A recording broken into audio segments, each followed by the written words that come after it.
अस्सलाम वालेकुम नाज़रीन, आप देख रहे हैं वर्ल्ड कप गेम उठा दो। मैं हूं आपकी होस्ट आयशा जुल्फ़िकार, मेरे साथ हैं शुमाइला चौधरी।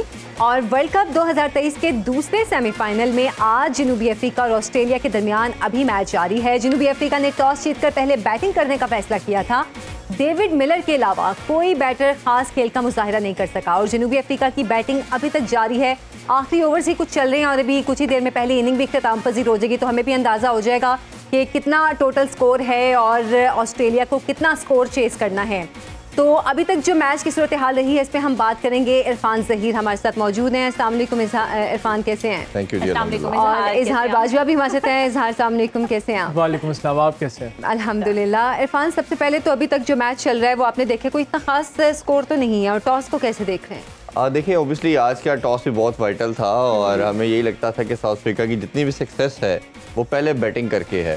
और हमने देखा कि इन्होंने जो 2 मैचेस चेस करके जीते भी बहुत मुश्किल से जीते, हमारे अगेंस्ट भी और अफगानिस्तान के अगेंस्ट भी ये काफ़ी थोड़ा स्ट्रगल किया।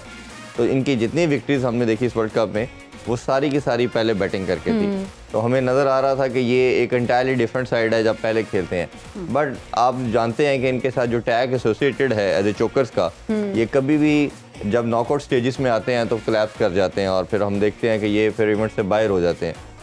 तो आज भी समहाउ ऐसे ही हमें ग्लिम्पसेस नज़र आ रहे हैं। जैसे ही शुरू हुआ मैच, आल्दो के क्लाउडी वेदर था, बॉल थोड़ा सीम और स्विंग कर रहा था, बट जो इन्होंने early on almost hardly 30 run के ऊपर 30 ऑड पे 4 विकेटों का गिर जाना, that was disaster.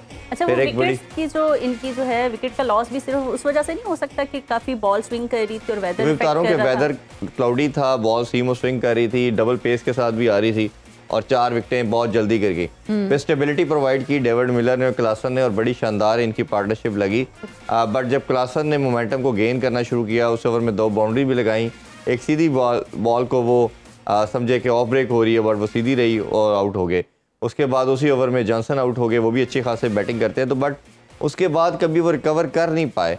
David Miller एक ऐसे बैटर हैं, हम सब जानते हैं कि डेविस्टेटिंग किस्म की बैटिंग करते हैं। आज उन्होंने अपने स्टाइल से हट के बैटिंग की क्योंकि रोल डिफरेंट था। तमाम टॉप ऑर्डर आउट हो चुका था, तो वो लोन सोल्जर के तौर पे हमें नजर आए। बड़ी शानदार सेंचुरी की उन्होंने। बट जहाँ हमें तेज रिक्वायर्ड था, साउथ अफ्रीका को रिक्वायर्ड था तेज 30-40 एंड में, अब लास्ट 3-4 ओवर्स में वो भी आउट हो चुके हैं। तो ये अब 8 विकेटें गिर चुकी हैं, 204-5 स्कोर है। तो मेरा ख्याल है कि इनका ये एक बड़ा टोटल तो ऑब्वियसली अब नहीं लगा सकते, बट एक फाइटिंग टोटल भी हम कह सकते हैं क्योंकि अंडर लाइट थोड़ी बॉल सीम और स्विंग करती है और विकेट वैसे भी डबल पेस के साथ है।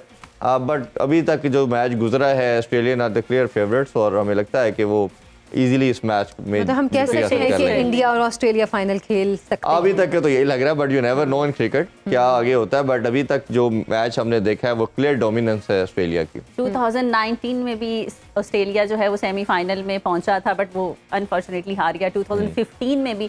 तो इजहार, इस बार आप क्या समझते हैं कि ये 2015 के तो वो चैंपियन है, 2015 के वर्ल्ड तो वो जीत गए थे। बिल्कुल जी वो दुनिया में देखते हैं तो सबसे कंसिस्टेंट साइड ऑस्ट्रेलिया ही है। टेस्ट चैंपियनशिप के अभी वो टाइटल विनर है, 2015 का वर्ल्ड कप वो जीते हुए हैं, 2021 में T20 वर्ल्ड कप जीते हुए हैं। तो वो तो बेतहाशा टाइटल उनके पास है। बिल्कुल ऐसे। ये साउथ अफ्रीका की हार्ड लक के वो फिर एंड पे जाके अच्छा परफॉर्म नहीं कर पाते हैं। अच्छा, जो वेदर की कंडीशन है उसको देखते हुए जो नेक्स्ट इनिंग है उसको आप कैसे देखते हैं कि पिच क्या बिहेवियर क्या होगा? इरफान में की बात मैं ऐड करना चाहूंगा कि South Africa seem more confident while batting first, लेकिन इस चीज़ को उन्होंने आज का जो टॉस जीत के पहले बैटिंग करने का फैसला है उसको ज़्यादा इस चीज़ को फैक्टर इन किया। हालांकि जिस तरह के उस टाइम कंडीशंस था, बारिश भी मुतवक्को थी, ओवरकास्ट कंडीशंस थे और पिच में नमी भी थी और बॉल जितना ज़्यादा मूव कर रहा था शुरू में और साथ ही साथ 2 पेस भी था, उस टाइम शायद उन्हें पहले बॉलिंग लेनी चाहिए थी। लेकिन उनका बैक ऑफ द हेड यही था कि हम पेस पे while setting up a target हम ज़्यादा कंफर्टेबल हैं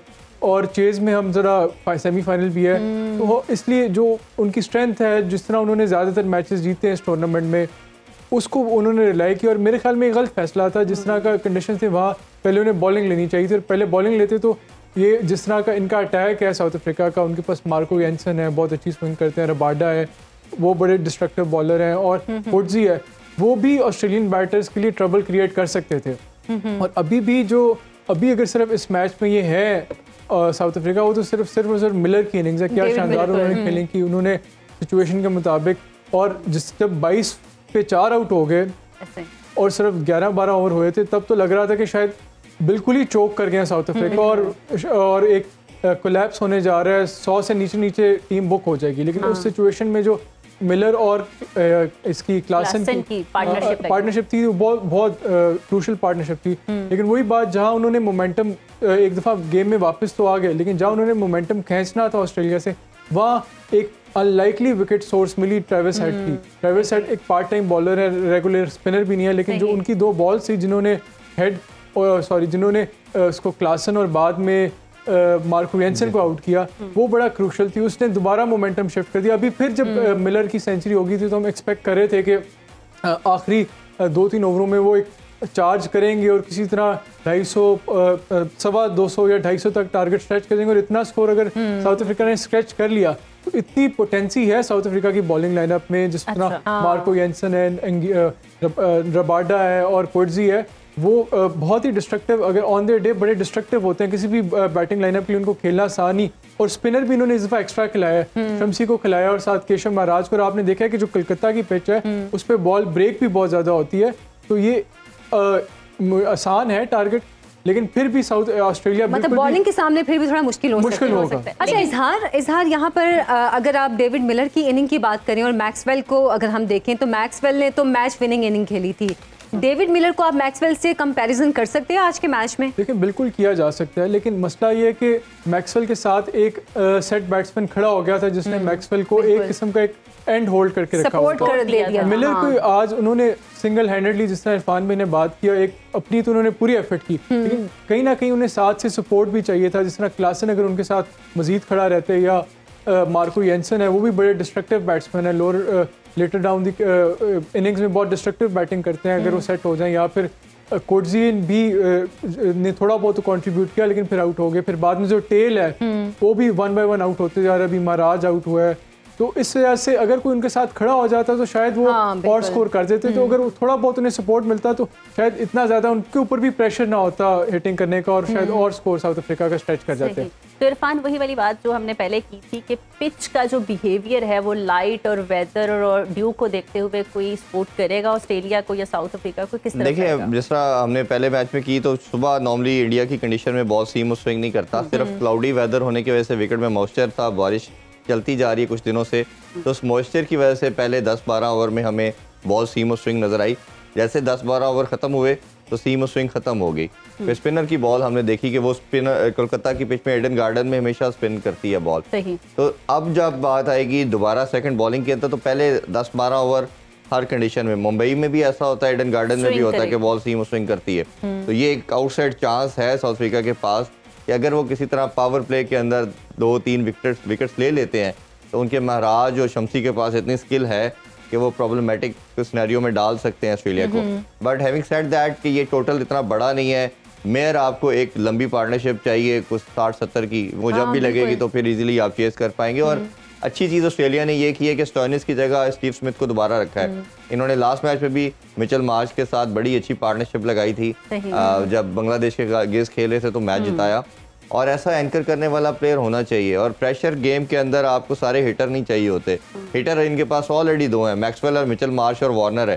तो जब 3 आपके डेविस्टेटिंग किस्म के बैटर मौजूद हैं तो आपको जरूरत नहीं है कि चौथा 5वां भी को डालें। इंग्लिश भी तेज खेलते हैं, तो आपके लबुशेन है और स्टीव स्मिथ है। अगर कोई कोलैप्स होता है कुछ है तो ये 2 ऐसे बैटर हैं कि जो विकेट पे टाइम भी गुजारेंगे, स्टेबिलिटी भी प्रोवाइड करेंगे और रन्स भी साथ गैदर करेंगे। तो ये मेरा ख्याल है कि अच्छी मूव है, बड़ी बैलेंस नज़र आई है स्टीव स्मिथ के आने के बाद, और उन्होंने लास्ट मैच जिताया भी है, वो कॉन्फिडेंस भी उनके पास होगा। तो एक अच्छी साइड नज़र आ रही है। और मेरा ख्याल है कि अभी जिस तरह मैंने पहले कहा कि अभी जो सर्कमस्टांसेस नज़र आ रहे हैं ज़्यादा फेवरेट वही हैं, बट ये 10 ओवर बहुत क्रूशल होंगे। 10 ओवर में जो पहला पावर प्ले है उसमें अगर वो विकेट्स लेते हैं तो ऑब्वियसली वो मैच को अपनी तरफ लेके जा सकते हैं, बट अगर नहीं लेते तो फिर तो 1 साइडेड अफेयर होगा। बिल्कुल सही। अच्छा इरफान, अभी जो हम स्कोर देख रहे हैं, आखिरी ओवर का मैच ही चल रहा है इस वक्त और उसकी भी 4 बॉल्स रह गई हैं। 2-11 गालिबन रन हो चुके हैं, 2-12 हो चुके हैं। मतलब जैसे कि आप कह रहे हैं कि इतना अगर एक पार्टनरशिप ही लग गई तो ये बहुत आसानी से चेस किया जा सकता है। हम ये कह सकते हैं कि अगर फाइनल में ऑस्ट्रेलिया जाता है तो इंडिया के लिए मुश्किल हो सकती है। जी ऑब्वियसली इंडिया भी डेफिनेटली एक्सपेक्ट कर रही होगी या विश कर रही होगी ऑस्ट्रेलिया ना आए। उसकी रीजन ये है कि 5 दफा के ये वर्ल्ड चैंपियन है। अभी रिसेंटली इंग्लैंड के अंदर टेस्ट चैंपियनशिप का ऑस्ट्रेलिया ने इनसे फाइनल जीता हुआ है।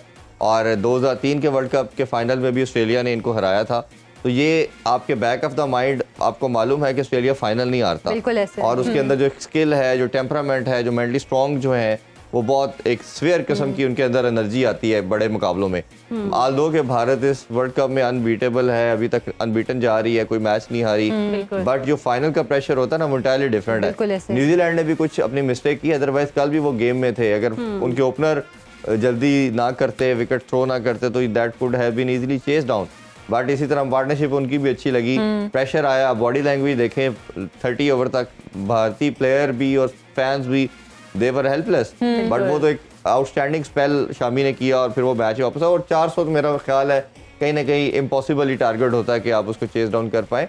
बट ऑस्ट्रेलिया जो है ये 90% जो क्रंच मूवमेंट आती है, मैचेस आते हैं, उस पर अपने नर्व्स को कंट्रोल रखते हैं, इंटैक्ट रखते हैं, और कभी वो हमने लास्ट 3 डेकेड में देखा वो पैनिक नहीं करते। चाहे वो T20 वर्ल्ड कप का फाइनल हमने देखा, अब देख रहे हैं चैंपियन ट्रॉफी हमने देखी, हर जगह जब वो ऐसा मोमेंट आता है कि वो फाइनल में आते हैं तो वो डेफिनेटली ऐसा क्रिकेट खेलते हैं कि वो डोमिनेट कर जाते हैं। तो 212 का स्कोर है टोटल और 213 का टारगेट है।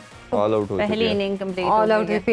कैसे देख रहे हैं इजहार आप इस स्कोर को? देखिए, इरफान ने बड़ा राइटली पॉइंट आउट किया कि न्यू बॉल बहुत क्रूशल है, पहले 10-12 ओवर बहुत क्रूशल है। उनमें south Africa if two stand any chance of defending this target, उसमें आपने विकेट्स लेनी है इनके ओपनर्स की, और अगर आप 2-3 विकेट्स ले लें तो फिर ऑस्ट्रेलिया के लिए चेस करना मुश्किल हो जाएगा। वजह यह है कि ये ऐसा ग्राउंड है जिसमें कलकत्ता में ब्रेक बहुत होती है ठप्पा पड़ के, और इनके जो स्पिनर्स हैं केशव महाराज और शमसी, ये ऐसे बॉलर्स हैं जो ऑस्ट्रेलिया की टीम भी इतना अच्छा कोई स्पिन को नहीं खेलते। लबूशन बेहतर खेलते हैं और स्मिथ बेहतर खेलते हैं, बाकी खिलाड़ी इतना अच्छा स्पिनर को खेलने वाले अच्छे नहीं है, तो ये प्रॉब्लम्स कर सकते हैं ऑस्ट्रेलिया के लिए। लेकिन देन अगेन फिर भी साउथ अफ्रीका को क्रेडिट जाता है कि जब 22 पे 4 आउट हो गए थे, फिर भी अच्छा स्कोर उस हिसाब से अगर कंसिडर करें तो ये कम अज कम अभी भी गेम के अंदर है, और एक किस्म का रिस्पेक्टेबल, एक डिसेंट किस्म का एक ऐसा फाइटिंग स्कोर उन्होंने बोर्ड पर पुट कर लिया है जिसमें ये अभी भी गेम के अंदर है, और अपने बॉलर्स को उन्होंने एक मौका दिया है, एक आउटसाइड चांस दिया है कि वो अच्छी बॉलिंग करें, अच्छी फील्डिंग करें और प्रेशर क्रिएट करें, और एक नॉकआउट स्टेज में चेजिंग करने का अपना प्रेशर होता है। स्कोर बोर्ड पे रन होने का एक अपना प्रेशर, स्कोर बोर्ड पे जब रन हो और आप चेज करें उसका अपना प्रेशर होता है। तो पहले ओवर्स बड़े क्रूशल हैं, पहले ओवर्स क्रूशल हैं, और अभी दूसरी इनिंग भी स्टार्ट होने लगी। दूसरी इनिंग स्टार्ट होने वाली है। मैंने इससे पहले जो है ना वो अपने पाकिस्तानी प्लेयर्स की बात कर लें कि हमारे 2 फॉर्मेट के जो कप्तान हैं वो चेंज किए हैं, तो ये माजी में भी होता आया है, किस तरह चेंजिंग तो होती आई है ना,